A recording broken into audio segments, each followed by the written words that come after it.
What's up guys and welcome. You are watching Fazi Fitness. So let's start this video with 20 weeks out physique update of the 2024 Arnold Classic champion and the prodigy involved Hadi Choopan, who just got back on his program a few weeks ago. So after months and months of prepping first to defend his Olympia title, which he failed to do against Derek Lunsford at the Olympia last year, and then trying to win the Arnold Classic titles, which he absolutely dominated, at least the one in Columbus. And he made people realize that he still is the biggest threat to the winning Mr. Olympia, Derek Lunsford. And for the very first time in almost 16 years, it looks really realistic that the former Mr. Olympia, he can get his title back. He can dethrone the current Mr. Olympia, especially if he brings his absolute best. So Jay Cutler is the only one who lost the title and won it back again the next year. And even back in 2009, when Jay won that title back, if you go back and watch all the predictions that were being made before the 2009 Mr. Olympia, almost everyone was saying that Jay Cutler is done and dusted. He is never gonna win the Olympia again. He isn't in his prime anymore. Until he stepped on that Mr. Olympia stage and gave us one of the most legendary moments in the bodybuilding history, that insane quad storm, and the rest is history. So Hadi is one of the greatest bodybuilder of the modern era. A few years back, nobody could have predicted, no one could have thought that a guy who was originally a 212 bodybuilder, he would be dominating the men's open division. But this is exactly what's happening. And it isn't just one guy, it's two guys. Because both Derek Lunsford and Hadi Choopan seems to be so far ahead of the pack. They seems to be in a league of their own. So this current update of Hadi Choopan is just the start of the offseason for him for 2024. And here is the thing. The man stays extremely lean all year round, and you can almost guarantee that he's gonna be in shape for Mr. Olympia again. The physique that he presented in Ohio, that is what him and Hadi Rampart will be looking to beat. Yes, they wanna improve on that, not duplicate that look. So from the front, we all know Hadi Choopan is one of the most impressive guy in all of the bodybuilding right now. But he knows he needs to make more improvements from the back, especially in that back double biceps, if he wants to close that gap between him and Derek, and if he wants to dethrone him and get his title back. Next up, we have a physique update from the beast Akim Williams, 2.5 weeks out of his next show, which is gonna be Toronto Pro.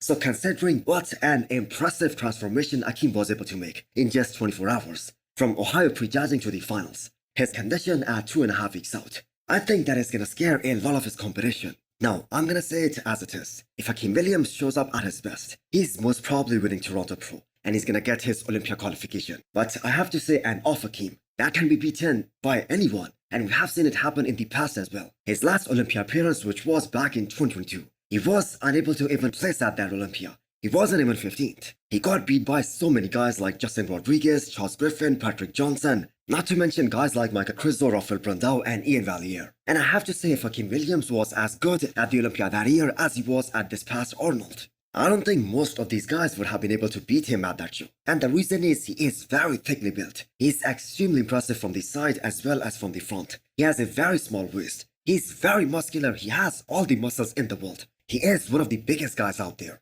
So again, if he can bring his best to the stage at Toronto Pro, he's gonna be very hard to beat.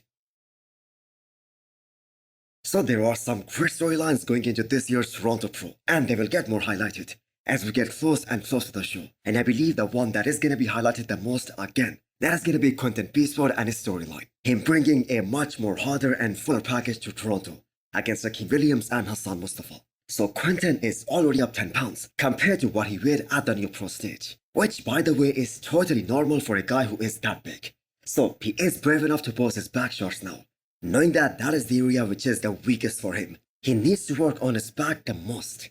Still, me personally, as a bodybuilding fan, I am extremely excited to see what him and Matt Jensen can do different. What different can they bring to the stage this time around?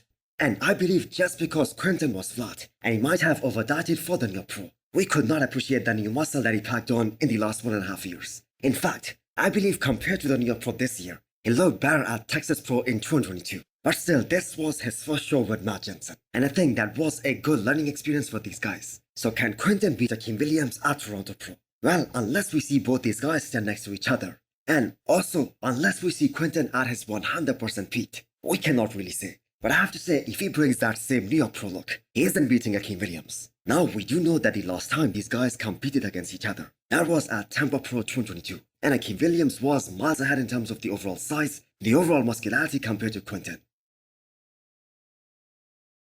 So another guy who is a former Olympian, whose placing is 100% dependent on how perfect his peak goes. That is the Egyptian tank, Hassan Mustafa, who was the runner-up at Toronto Pro against Ian Valier last year. And at the very least, we can all agree that that was a very close call between him and Ian Valier. Although majority of the bodybuilding community had Hassan Mustafa winning that show. So Hassan isn't one of those pretty physiques. He isn't an aesthetic bodybuilder. He has a wide waist. So he really has to rely solely on his muscularity and the kind of freak factor that he has. And here is the thing, he definitely can.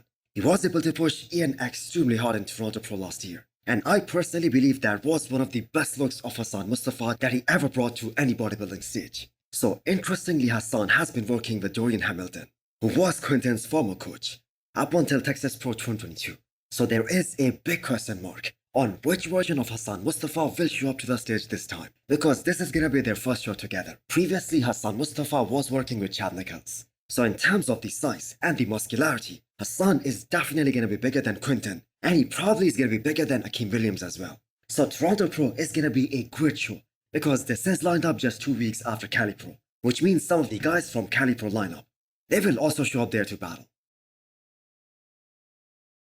So we are now less than 2 days out of California Pro. And let's take a look at the updates of those guys who are going to be competing there. And first of all, the guy who is the favorite to win that show, Tonio Button. So Tonio really impressed us all at the New York Pro stage this year. So the goal of defending the title, that could not be achieved. But the physique that he has and his overall flow, that is so pleasing to the eye, that is so eye-catching. He just needs more time to continue to put on more mass and more muscles on all the right areas. And I believe he is going to be a force to be reckoned with in the future. He was top 8 at the Olympia last year, but repeating that same performance, that is going to be kinda difficult, because we have so many guys coming back, plus he just lost to Martin. So we will get a better understanding of where Tonio ranks among the best of the best this year. So the most amazing thing about Tonio Button is that when he turns around and hit the back shots, and both of the back shots, he no longer seems to be lacking any size compared to all of the other top guys. Maybe he can add a little more to his hamstrings, but from the front, we all saw the size difference between him and Martin and of course Nick Walker. Now as far as the upcoming California Pro is concerned, he looks right on the money to fight for the title. This is his show to lose. And by the way, this was the show that Tonio was unable to win last year. So Stuart Sutherland, also known as Beef Stew, and Tonio Button, they did compete here at Cali Pro last year, alongside Sergio Oliva Jr. and Ross Flanagan, who actually won that show. So after this year's New York Pro, Evan Tarmanian, in the breakdown video of the New York Pro, he said that it was really close between Tonio and Stuart Sutherland. So if Tonio Button has the advantage of aesthetics, if he has the advantage in shape department, then Stuart also has his own advantages. He is of course a bigger guy who can display more width.